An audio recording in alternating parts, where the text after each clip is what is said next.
Berarti harus cari saham-saham yang sedang sideways ini ya. Kalau dari Bro Will sendiri, ada nggak sih pilihan saham yang sedang sideways di consumer goods atau consumer cyclical, non-cyclical? Yang di sektor consumer goods lagi sideways.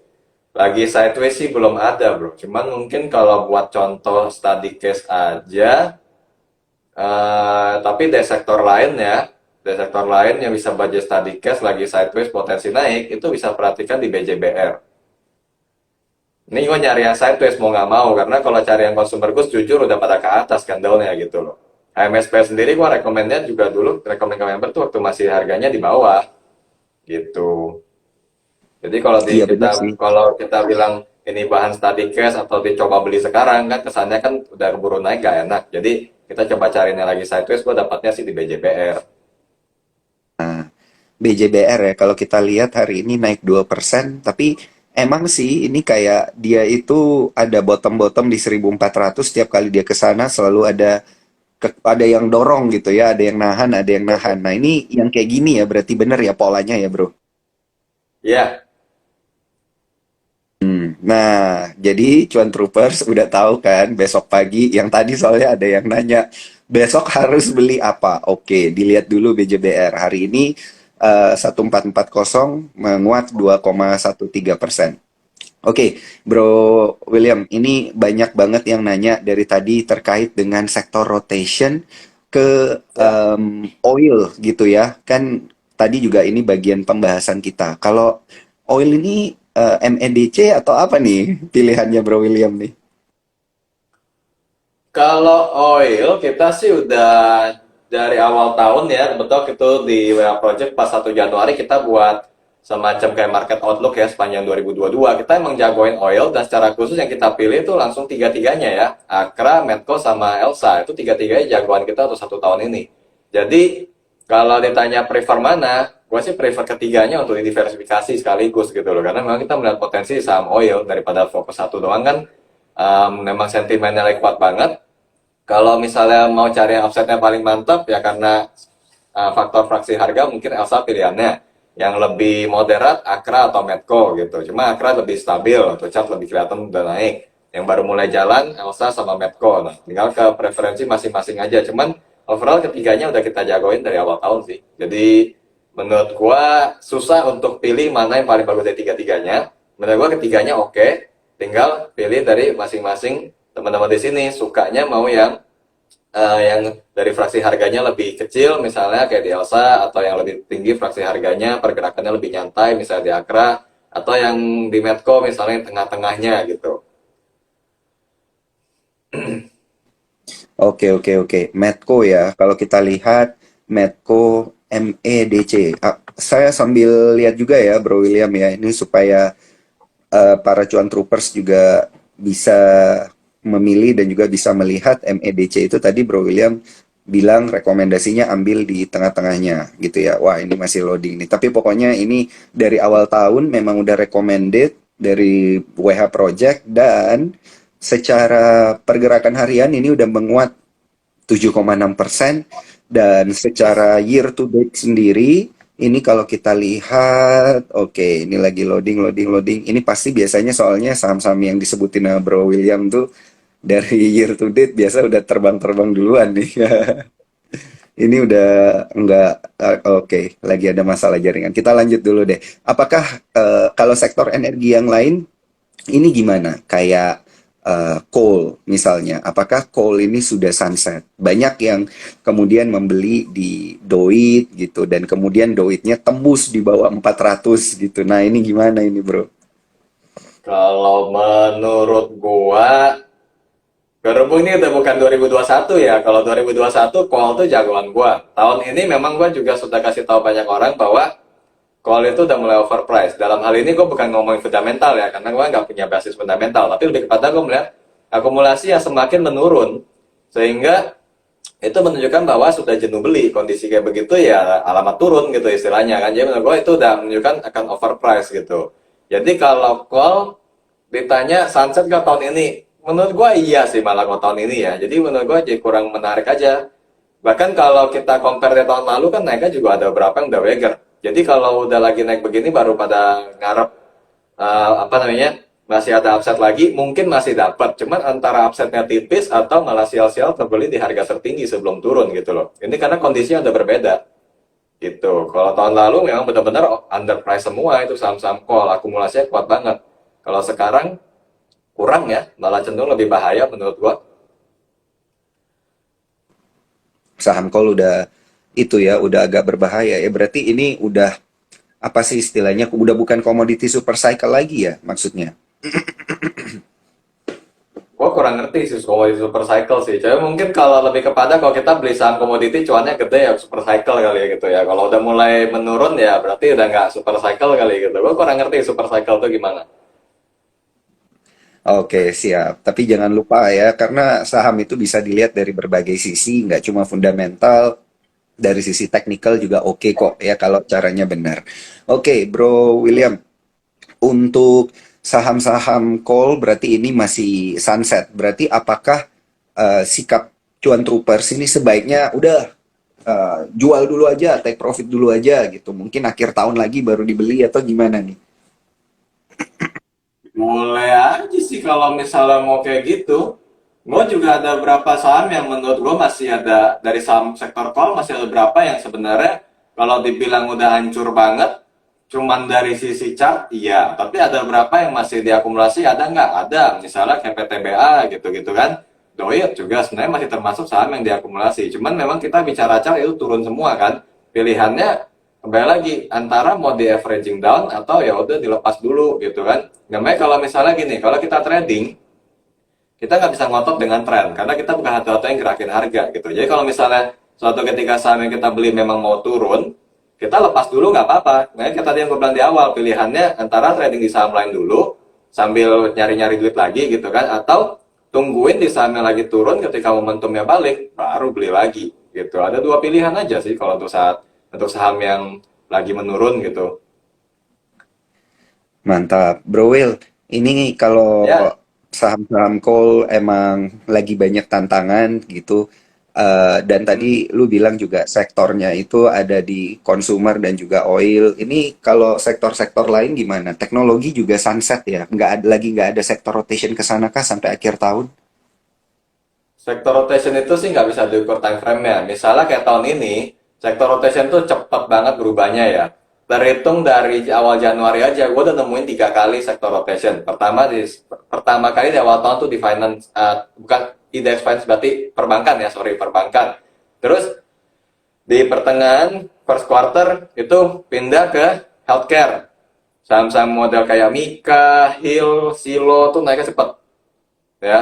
Tahu-tahu udah pindah lagi kelihatan terjadi di consumer goods. Jadi sampai akhir tahun apakah tech jadi nggak ada harapan? Bisa aja di tengah-tengah berpindah lagi karena saat ini sektor rotation jauh lebih cepat. Kalau menurut gua ya ini cuma hasil pribadi. Mungkin karena sekarang jumlah pelaku pasar udah jauh lebih banyak ya. Kalau dulu sektor rotation tuh gak kayak udah ada rumusnya. Misalnya habis finance ke consumer, consumer ke mining, habis mining ke infrastruktur, terakhir properti. Itu masih ada rumusnya ketahuan. Kalau sekarang cepat banget berubahnya.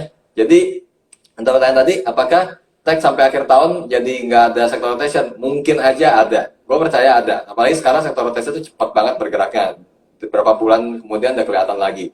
Jadi bisa aja ada. Ya kalau yang punya uh, interest atau minat terhadap saham-saham tech gitu ya, misalnya berharap suatu hari bisa naik lagi ke tahun 2020, in case ada sektor rotation ke sana, mungkin aja terjadi lagi. Jadi, ya minimal siapin watchlist aja dulu. Kita nggak pernah tahu, sektor rotation itu cepat banget sekarang ini.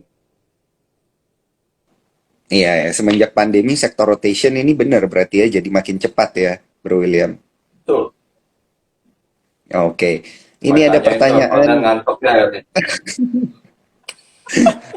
Nggak ngantuk ini, nggak ngantuk ini Lili Bele nggak ngantuk, cuman emang lagi kurang enak badan aja. But the show must go on, kita harus tetap berbagi edukasi ya Bro William. Nah ini kita langsung tanya Yes. aja ke Bro William dari British Royalis, MDKA masih bisa entry untuk swing trade kok.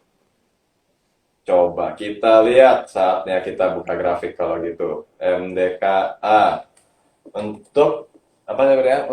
Tuh masih bisa entry untuk swing trading. Bolehlah kita coba cari tahu, siapa tahu bisa jadi watchlist sama-sama. MDKA ini kalau menurut gua ya, untuk swing masih memungkinkan. Perhatikan supportnya itu di 4.000. Nawar banget sih ini gue jadinya 4280. Kenapa? Karena kalau ngeliat dari chart itu memang ada pattern yang menyerupai double top. Gue bilang menyerupai karena nggak persis satu angka gitu ya. Maksudnya kalau double top biasa misalnya kalau topnya 1000 ya dua kali bukitnya itu kan di 1000 semua, ini enggak sih. Yang satu lagi agak lebih rendah. Cuman neckline-nya tuh kelihatan di 4280. Jadi kalau misalnya mau MTK swing, coba tunggu sekitar 4280 atau mendekati. In case dia bisa bertahan dari bond, lumayan itu berarti kan patternnya gagal. Biasanya tuh naiknya lumayan cepat. Untuk swing ada upset yang lumayan lah, kira-kira sampai 4.600 sampai 4.800 mestinya masih bisa dapat. Kalau 4280 ini dipertahankan ya, untuk swing masih bisa MTK. Untuk swing masih oke ya, MDKA. Oke, ini gue mau menyapa Cuan Troopers. Thank you banget nih udah ada yang belain gue. Ngantuk juga, tetap ganteng bro. Siap, jangan lupa screenshot supaya kamu dapat buku bro. Buku Merdeka Finansial. Oke, Bro William. Dari Ya, tadi ini kita coba mundur sedikit karena dari tadi sampai sekarang itu banyak banget yang nanya tentang BRIS. Ada apa sebenarnya dengan BRIS ini? BRI, Bank Syariah Indonesia. jadi pengen tahu juga nih. Breeze. Apakah ada akumulasi nih di BRIS nih? Enggak, enggak menarik ini. Gua nggak ada nih rekomend untuk saham seperti ini. Buat teman-teman yang mau tahu area distribusinya itu terjadi di harga 1470 sampai dengan 1485 ya. Kurang lebih di area ini distribusinya gede banget. Jadi kalau kayak begini, tiap kali dia naik ditahan di area tersebut, sooner or later jenuh beli lagi akan turun lagi. Ini kejadian yang sama di saham agro juga sih. Jadi kalau menurut gua, Breeze untuk sekarang ya nggak bisa rekomend, nggak menarik gitu loh. Ini ada yang bilang BRIS distribusi akut. Waduh, ngeri banget ya. MDKA 4280 tadi ada yang nanya karena keputus-putus. Oke. Nih ya, untuk NJ list 3 Koko tadi MDKA boleh nawar di berapa? Boleh nawar di 4280. Oke, kita beranjak ke pertanyaan selanjutnya. Ini dia. Pandangannya tentang BRMS setelah diakuisisi Grup Salim gimana? Oke, good question. Gue paling suka berita-berita soal akuisisi karena biasanya banyak perdebatan. Jadi gini, saham-saham yang kalau dibilang diakumulasi, biasanya kan orang langsung pikir bahwa kalau diakumulasinya dilakukan di pasar saham, dibeli dong otomatis sahamnya dan pilihannya adalah naik. Tapi kemarin BRMS menurut gue Iya, meninggalkan betul. pertanyaannya karena ternyata transaksinya terjadinya di pasar nego. Jadi gue juga pengen tahu sih sebenarnya respon dari Oh. pelaku pasar. Kalau misalnya udah tahu nih, transaksinya terjadi di nego, apakah sentimen tersebut masih berjalan atau enggak? Kalau menurut gua pribadi, gak bermaksud tuh bilang jelek ya, karena secara teknikal BRMS sih di atas 200 still good ya. Cuman kalau dari sentimen, menurut gua sih sentimen yang akuisisi Salimnya sih udah selesai. Mungkin lebih kepada orang mau lihat gini, setelah diakuisisi grup Salim, corporate action dia ke depannya apa? Mungkin kalau udah kayak gitu baru akan menambah ekspektasi berikutnya ya. Tapi kalau untuk sentimen grup Salimnya sendiri menurut gua sih udah selesai. Tinggal paling ikutin teknikalnya aja seperti yang gua bilang tadi. WRMS selama di atas 200 still good kok, masih bagus.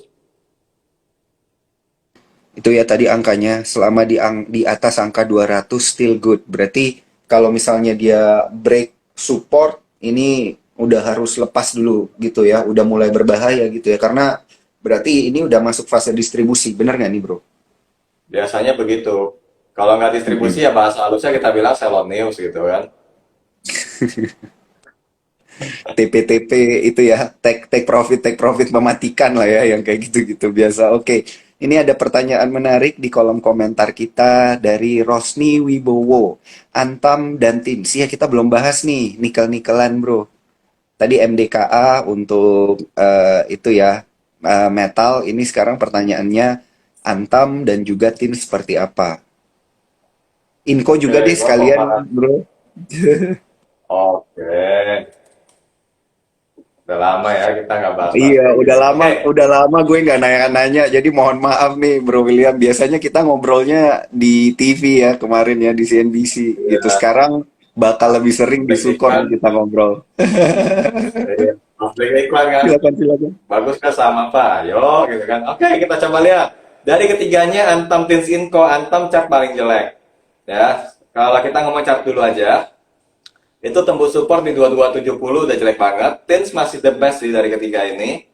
Ya, kalau kita lihat Tins itu masih memungkinkan untuk direkomendasikan buy. Area belinya itu bisa incer di 1745 sampai dengan 1810 dengan estimasi target setidaknya tutup gap sampai 1910. Kalau untuk Inco kita coba lihat dulu. Ya dibilang jelek enggak, tapi bagus banget enggak. Intinya sih bisa direkomendasikan buy juga. Kalau Inco itu area bisa diincar itu 6.800 sampai dengan 7.125. Jadi kita buy on weakness aja. Dengan estimasi target pada 7.700 sampai dengan mendekati di 8.000. Mendekati 4.000 ya. Langsung dicatat tuh buat teman-teman yang bertanya. Nah, ini ada yang kocak juga nih, Bro. EMTK Apa? gimana kok? EMTK gimana? Terus responnya nyangkut ya, Bro. Sama. Oke, siap. Oh, EMTK oke. gimana nih, Bro? Nih, gue ingat sih kronologinya MTEK itu pas ARB mulu, dia tercatat sebagai saham yang ini kan, apa namanya, netbuy asing terus ya. Jadi ya yang pakai Iya, foreign betul, flow betul. mungkin lagi kecewa saat ini kan. Kok dibeli asing turun terus? Pertama sebelum kita bahas sahamnya, gue cuma mau kasih sedikit nasihat aja. Dalam pandemologi gak 100% asing penggerak ya. Dalam hal ini terjadi juga di saham MTEK. Jadi walaupun waktu itu ARB banyak banget yang nanyain dan berapa kali diminta rekomendasinya, gue selalu bilang gue nggak rekomend tuh MTech. Nah saat ini pun sebenarnya masih sama, belum bisa direkomendasikan juga. Malah kalau gue mau saran sih tunggu aja turun lagi dikit ya, sekitar berapa nih? Sekarang closingnya itu di 1640 ya. Kalau gua sih lebih saran coba kita lihat di 1580 sampai dengan 1520. Bisa bertahan nggak di sini?